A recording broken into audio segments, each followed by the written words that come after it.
President Ferdinand Marcos Jr. distributed the confiscated and smuggled rice to low-income families in Zamboanga. Joriz Bonifacio files this report. On Tuesday, President Ferdinand Marcos Jr. handed out 1,500 bags of rice to the beneficiaries of the Pantawid Pamilyang Pilipino program or 4Ps in Zamboanga City, as well as in Tungawan, Zamboanga, Sibugay. This is amid PBBM's visit to the National Food Authority or NFA Region 9 warehouse in Zamboanga City on Tuesday, September 19, 2023. Ako'y nag-inspeksyon lamang at makita talaga kung ano ba ang nangyayari, hindi lamang doon sa NCR, sa Maynila, kung hindi pati na rito, sa kabilang dulo naman ng Pilipinas, dito sa Zamboanga, para naman makita natin na lahat ng ating mga kababayan ay nasusuportahan at kung sino man ang nangangailangan ng tulong ay nabibigyan ng tulong. In his speech, President Marcos said that the rice he distributed was part of 42,180 smuggled bags of rice worth 42 million pesos. It was confiscated by the Bureau of Customs, Port of Zamboanga, after the agency raided the warehouse in Barangay San Jose, Gusu, Zamboanga City on September 15 this year. PBBM praised the BOC for successfully seizing more than 42,000 sacks of rice. Meanwhile, President Marcos assured that the government and his administration are working tirelessly to end smuggling, which has affected the country's agricultural sector. The president said he had instructed the Bureau of Customs to further intensify the campaign against smugglers to put an end to their illegal operations.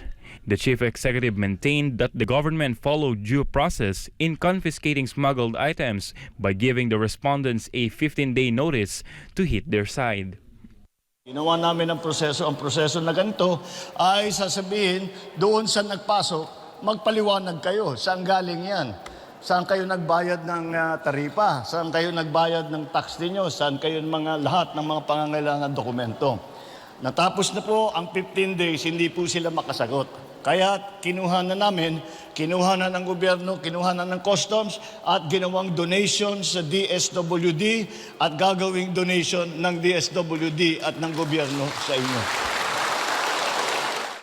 DSWD Secretary Rex Gatchalian was also present at the rice distribution in Zamboanga, along with officials from the Department of Agriculture, NFA, and BOC. President Marcos Jr. also led the distribution of various assistance from the Department of Agriculture, Bureau of Fisheries and Aquatic Resources or BFAR, and Department of Labor and Employment or DOLE to the intended beneficiaries in Zamboanga. For God in my beloved Philippines, I am Joriz Bonifacio, SMNI News. It is appropriated to buy rice from local farmers first before considering importing rice as a solution, as said by Senator Amy Marcos. She also insisted that many provinces in the country are still selling rice at 25 pesos per kilo. Jason Rubrico has the details.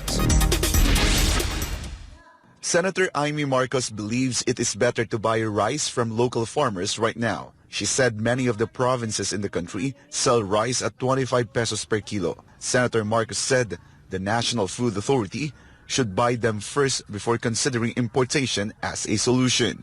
Simutin muna, ang dami-dami pa sa Mindanao, ang dami pa sa Nueva Ecija, yung mga biofertilizer. Ang baba ng presyo ng ani nila, nasa 25 pesos. Ba't hindi muna yan ang bilhin? Ang pagkaalam ko, ang NFA, 75%, 3/4 of their budget remains intact. Hindi pa sila namimili. Kailan pa sila namimili? Senator Marcos said the local farmers will be at a disadvantage if the government chooses to import rice. The senator explained that if imported rice comes in, the price of local rice will be lower and it will affect local farmers. At ang pinangangambahan na naman ng mga magsasaka sa amin, baka naman pagpasok ng imported, sasapawan na naman yung bagong ani kasi mag-aanihan na sa bukid sa loob ng isang linggo by the 3rd week of September all through October. That's the major first harvest. Senator Marcos added that the importation is not sustainable and neither are subsidies. Importation is not sustainable, neither are subsidies. But at the end of the day, we have to invest in our countryside, finally, so that we can become competitive and achieve food security. Authorities strictly enforce President Ferdinand Marcos Jr.'s Executive Order 39, in which the price ceiling is implemented at 41 pesos per kilo for regular milled rice and 45 pesos per kilo for well-milled rice.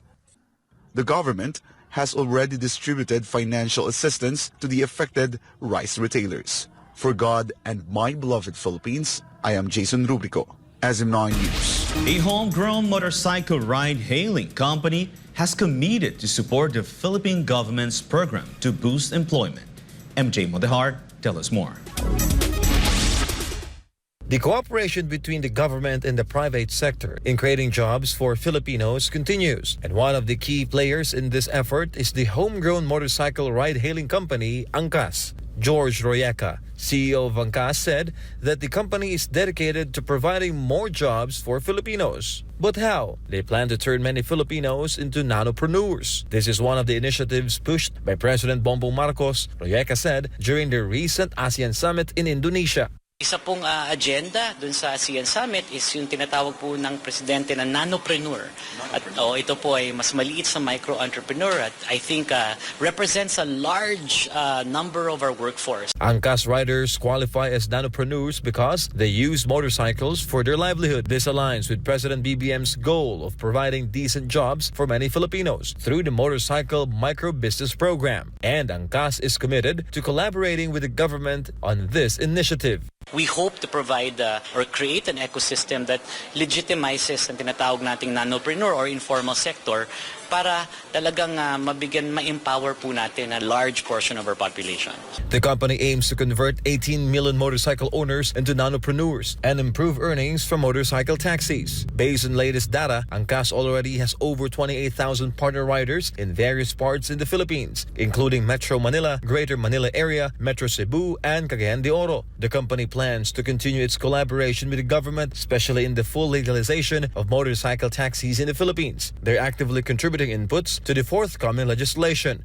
Kaya po natin magbigay ng trabaho sa milyong-milyong Pilipino dito sa industriya na to at lahat ng pong hard work na ginagawa ng ating mambabatas, ng executive branch, ng DOTR at LTFRB, very promising po na finally makakamit na po sa mga probinsya lahat ng mga habal-habal na maging lehitimo at magkaroon po sila ng trabaho.